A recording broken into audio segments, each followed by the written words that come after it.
नमस्कार दोस्तों, मैं हूं डॉक्टर ज्योति और आपका इस YouTube चैनल में स्वागत है। दोस्तों, इस वीडियो में हम बात करने वाले हैं कि एक बार आपको अगर कोरोना वायरस इन्फेक्शन हो गया है तो उसके बाद आपको कोरोना वायरस का इन्फेक्शन हो सकता है या नहीं हो सकता है, और फिर से इन्फेक्शन हो सकता है तो वो कितने दिनों तक हो सकता है, इसके बारे में हम बात करेंगे।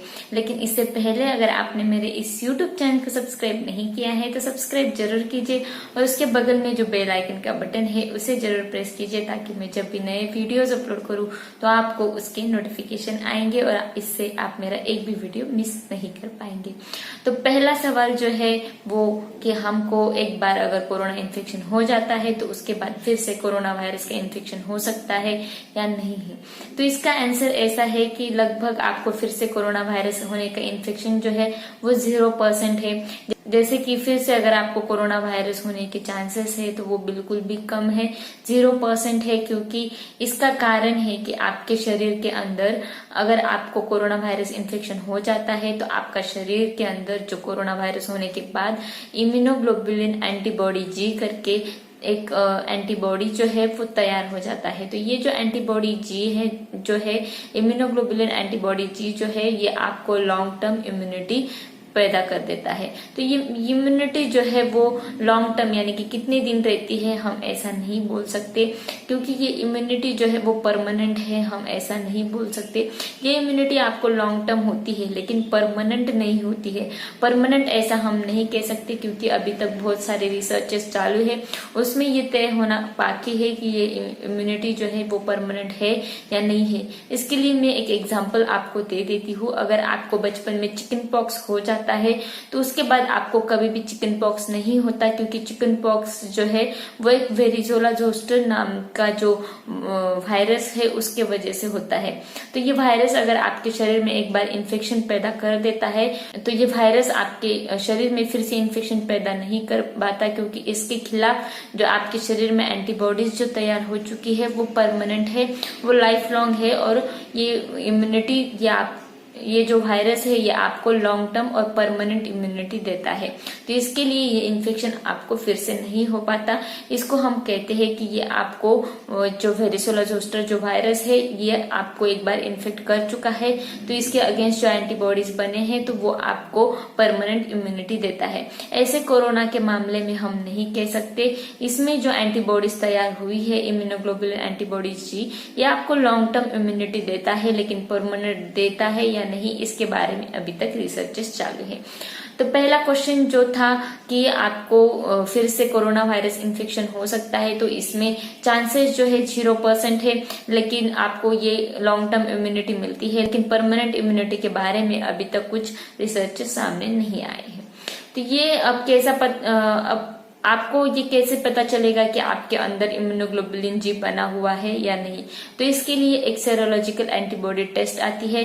वो टेस्ट अगर आप करवाते हो तो आपके शरीर में एंटीबॉडी जी जो है इम्यूनोग्लोबुलिन एंटीबॉडी जी जो है वो प्रेजेंट आता है। तो इससे पता चलता है कि आपके शरीर में ये जो कोरोना वायरस के इसके खिलाफ जो एंटीबॉडीज है, इसके खिलाफ जो इम्यूनिटी है वो बनाई गई है। अब हम बात करते हैं दूसरे क्वेश्चन के ऊपर, जैसे कि अगर एक बार कोरोना वायरस का इन्फेक्शन हो चुका है तो कितने दिन तक आपको ये इन्फेक्शन हो सकता है या फिर नहीं हो सकता है, इसके बारे में अब हम बात करेंगे। साउथ कोरिया में बहुत सारे ऐसे केसेस आए थे कि कुछ लोग जो है वो पॉजिटिव आए थे, उनकी ट्रीटमेंट हो चुकी थी, वो अच्छी तरह से रिकवर हो चुके थे, और घर जाने के बाद फिर से उनकी जो टेस्ट करवाई थी तो वो पॉजिटिव आई थी। तो ये टेस्ट क्यों पॉजिटिव आई थी? तो इसके भी कुछ कारण बाद में रिसर्च में पता चले कि ये जो कोरोना वायरस जो है इसके डेड वायरसेस उनके शरीर में प्रेजेंट रहते हैं, तो उसके वजह से ये जो टेस्ट है वो दोबारा फिर से पॉजिटिव आई थी। अब ये सवाल है कि कोरोना वायरस जो है ये आपको कितने दिन तक इन्फेक्ट नहीं कर पाता एक बार आपको इसका इन्फेक्शन हो जाता है। तो इसके लिए हम कुछ एग्जांपल्स लेते हैं, जैसे कि मीजल्स जो है वो आपको परमानेंट इम्यूनिटी देता है। एक बार मीजल्स का इन्फेक्शन आपको हो जाता है तो उसके बाद मीजल्स का इन्फेक्शन आपको लाइफ में कभी भी नहीं होता। ऐसे ही सिमिलरली हम और एक एग्जांपल लेते हैं। अगर आपको इन्फ्लुएंजा का इन्फेक्शन हो जाता है तो इन्फ्लुएंजा वायरस जो है वो आपके शरीर में सिर्फ 1 साल के लिए इम्यूनिटी पैदा कर देता है।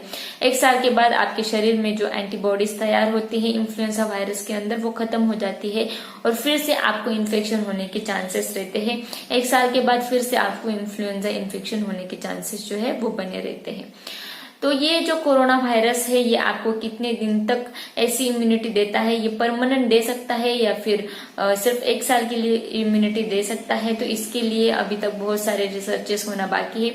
जब बहुत सारे रिसर्चेस हो जाएंगे तब पता चलेगा ये जो वायरस है वो कितने दिन तक आपको इम्यूनिटी देता है। तो हम ऐसे ठोस नहीं कह सकते कि ये जो कोरोना वायरस है इसका इन्फेक्शन आपको फिर से कितने दिन बाद हो सकता है या आपको परमानेंट इम्यूनिटी दे सकता है या नहीं दे सकता है। ये एक अच्छी बात है कि अगर आपको कोरोना वायरस का इन्फेक्शन हो जाता है तो वो इन्फेक्शन इतना सीवियर नहीं होता है।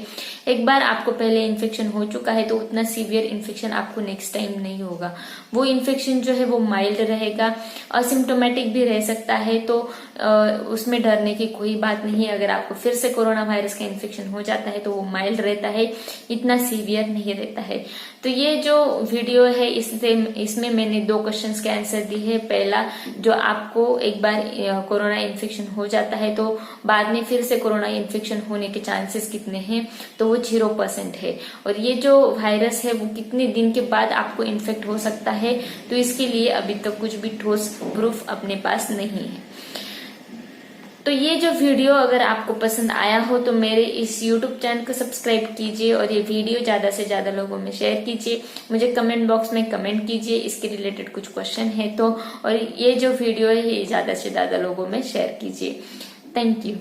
चैनल सब्सक्राइब करने के लिए सब्सक्राइब बटन पर क्लिक करें और नोटिफिकेशन पाने के लिए बेल आइकन प्रेस करें।